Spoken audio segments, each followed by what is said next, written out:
নমস্কার বন্ধুরা, Urmila kitchen with village ফুডে আপনাদের সকলকে স্বাগত। বন্ধুরা, আজকে আমি করব বেগুনের এক নতুন রেসিপি।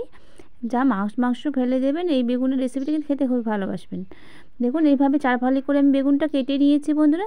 আর এখানে নিয়েছি আমি আদা বাটা, আদা, পেঁয়াজ, রসুন একসঙ্গে বেটে নিয়েছি, জিরে একসঙ্গে সব কিছু বেটে নিয়েছি। আর এখানে পেঁয়াজ, বেগুন ভালো করে নুন হলুদ দিয়ে ভালো করে হাত দিয়ে মেখে নিতে হবে। দেখুন, এইভাবে কিন্তু আমি হলুদ গুঁড়ো নুন দিয়ে ভালো করে হাত দিয়েই মেখে নেব।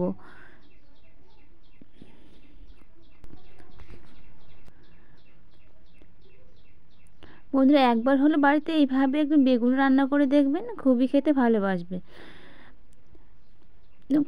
চুলে কিন্তু কড়াই বসিয়ে দিয়েছি, তেল দিয়েছি। তেলটা কিন্তু একটু বেশি লাগবে, না হলে বেগুনটা ভাজা যাবে না। তার জন্য আমি তেলটা একটু বেশি দিলাম।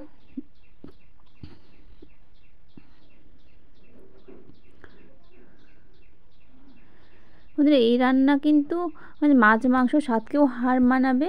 একবার হলে বাড়িতে ট্রাই করবেন, আমার কথা যদি বিশ্বাস না হয়। কারণ আমি খেয়েছি, আমি তো কিছু বলবো না, কারণ বাড়ির লোক খেয়েছে তাই বলেছে খুবই টেস্টি হয়েছে, একেবারে মাংসর মতো। দেখুন, এক এক করে বেগুন আমি ভালো করে ভেজে নেব।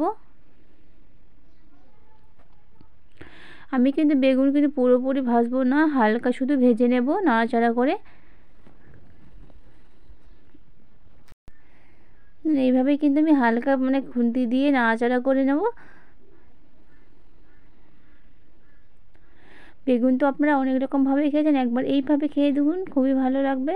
দেখুন, হালকা আমি ভেজে নিয়েছি। দেখুন, হালকা ভাজা কিন্তু আমার হয়ে গেছে। বেগুনগুলো এখন তুলে নেব আমি। কিন্তু বন্ধু, দেখে কিন্তু বুঝতে পারছেন আমি কিন্তু একেবারে হালকা ভেজে নিয়েছি বেগুন।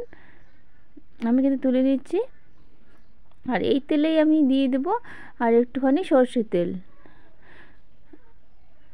আমি আর একটুখানি সরষের তেল দিয়ে দিয়েছি। আর এখানে দেখুন, তেজপাতা, একটা শুকনো লঙ্কা ফোড়নে দিয়ে দিয়েছি। আর এখানে যে আদা, রসুন, পেঁয়াজ, জিরে একসঙ্গে বেটে রেখেছি দিয়ে দিলাম। ভালো করে একেবারে লো আঁচে মশলাটা কষিয়ে নিতে হবে, যেন মশলার গায়ে থেকে কাঁচা গন্ধ না থাকে। দেখুন, এইভাবে কিন্তু আমি রান্নাটা করে নিচ্ছি। দিয়ে দিব স্বাদ মতো নুন,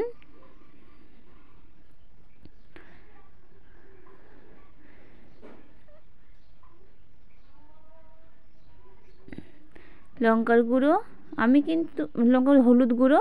আমি কিন্তু পাকা লঙ্কা আমি ওই আদা, পেঁয়াজ, রসুনের সঙ্গে বেটে নিয়েছি বন্ধুরা। দেখুন, এইভাবে কিন্তু মশলাটা আমি কষিয়ে নিচ্ছি। আর এখানে দিয়ে দিব একটুখানি কাশ্মীরি লাল লঙ্কার গুঁড়ো, যেন দেখতে ভালো লাগে, তাই কালারের জন্য, শুধুমাত্র কালারের জন্য, এটা কিন্তু ঝাল হয় না।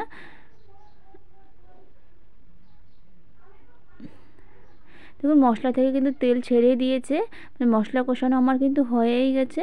আর এখন দিয়ে দিব আমি জল। এখানে কিন্তু আমি গরম জল দিয়ে দিচ্ছি। গরম জল তরকারিটা দিলে কিন্তু বেশি টেস্টি হয়। কারণ দেখুন, এখানে কিন্তু গরম জলই আমি দিয়ে দিলাম, নর্মাল জল দিলাম না।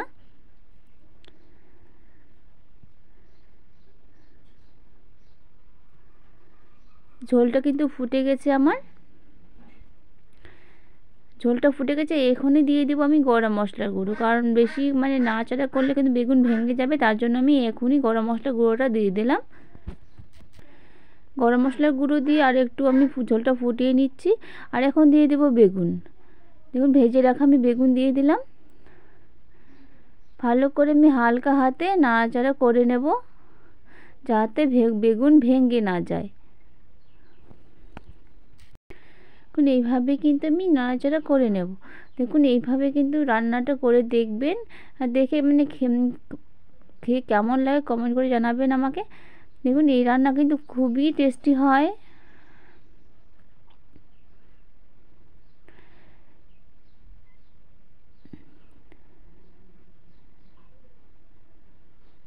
দেখুন, আমার কিন্তু রান্নাটা হয়ে গেছে, আমি নামিয়ে নেব এখন। দেখুন, নামিয়ে আমি একটা প্লেটে নিয়ে নিয়েছি। না, দেখুন দেখতে কতটা সুন্দর হয়েছে।